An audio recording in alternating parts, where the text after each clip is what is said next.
I'd like to begin by congratulating Theatre Journal for this record. In terms of the content of Theatre Journal, it's been so formative for me. It was exciting to have a journal that recognized performance, and exciting to have a journal that was edited by people we knew. I love the balance between the general issues and the special issues, because you can generally you can publish something where it's not quite in the field yet. It's been consistently a place where people with a lot of different interests in theater studies cross paths.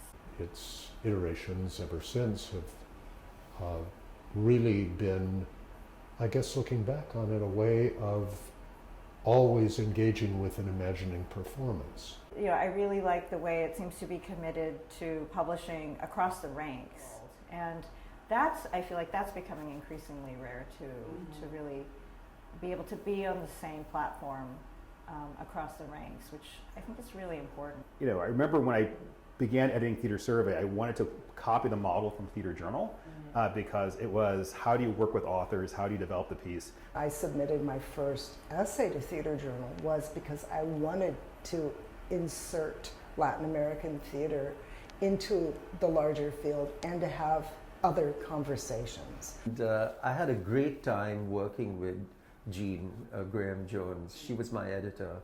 I had a dream a time as a writer working with an editor. It was such an easy kind of relationship. It was, you know, I appreciated the dialogue on that. And you know, when I published my first article in TJ, which was, I believe, 2003, Harry and David were editors, and it seemed like this kind of really amazing time to publish in Theatre Journal, in part because of their actual commitment to diversity, equity, and inclusion. And I think that they were great, and it really taught me a lot about that article. But I would also say it taught me a lot about how to edit my own work. So I became a much better editor of my own work after having gone through the process with Harry and David, who not only dealt with content, I think, and the big questions about what my claims were, but I think just at the level of writing were actually quite incredible.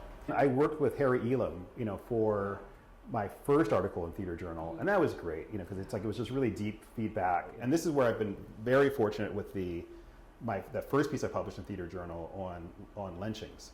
You know, like that piece has been picked up and cited in a variety of different disciplines.